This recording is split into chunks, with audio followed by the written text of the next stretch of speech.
and welcome to attaQ. My name is Jakob. I'm your host and you're watching a attaQ episode. This is Grind by Audio Damage. It's an audio unit extension for iOS and I've got it loaded here on my iPad inside Cubase. Now if you're wondering, is Grind something I should use to warm up my sound? Then I would say not really. You see, Grind was specifically designed to destroy audio. So bear with me and I'll take you through the controls and tell you how this thing works. Okay, so the first thing I always check with audio unit extensions: presets. Does it have a preset list? And yes, it does. And Grind also ships with a bunch of presets, so you don't have to start from scratch. Okay, so let's have a look at this thing right here. First, we have the input gain for the audio going into Grind, and right under it we have a gate threshold, but I'll tell you more about that later on. Next, we have a wavetable knob, a window knob, and a phase knob, and these three knobs controls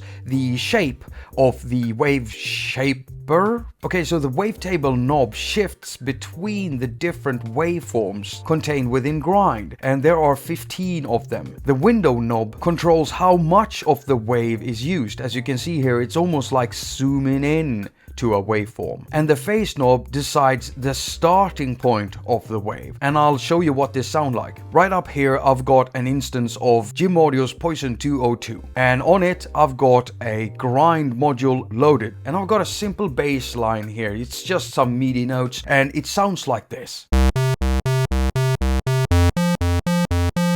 We're gonna turn on Grind and I'm gonna shape the wavetable and so you can hear what that sounds like. But before we do that, we need to turn up the mix knob 100%. Oh, and let's not forget to turn the wavetable on.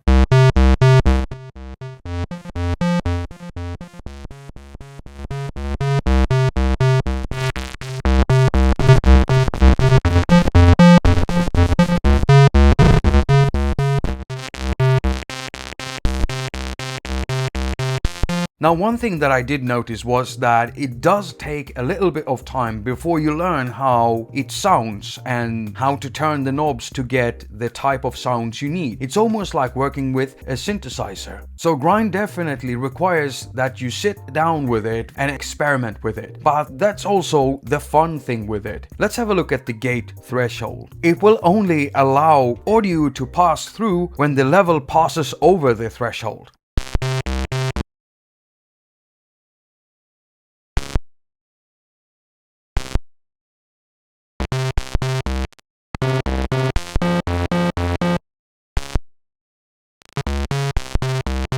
Next, we have a filter with several types of filter modes. So for instance, the 3-pole low pass mode was designed to sound like the filter you get from a TB303. And if we look further down, we can see that we have MS-20 filters, both a low pass and a high pass filter, which is awesome. So there's plenty of filters to choose from.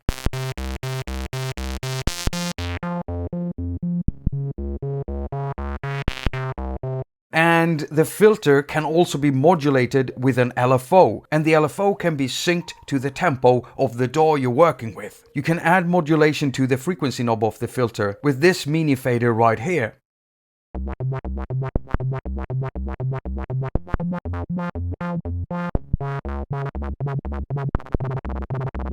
And next to it we can see another control for the wave, and this will allow us to modulate the wave shaper with the LFO.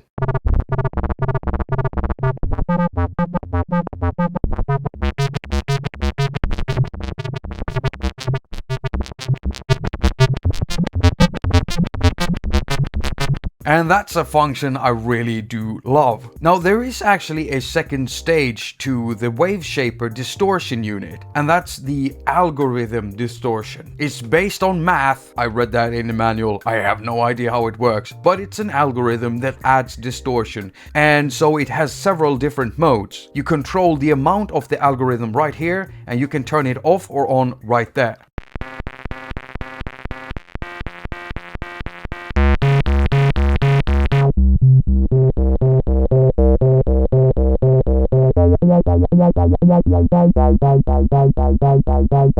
So all of this is pretty cool, but if that wasn't enough, we have even more controls for the LFO. We have 4 different shapes to choose from, and we can even skewer the LFO.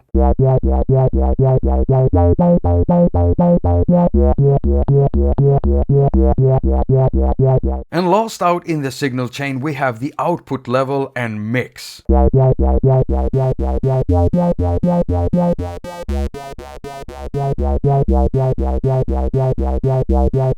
As you can hear, even though Grind was designed to destroy your audio, you can get some really nice action out of it. But if you really want to destroy stuff, you can.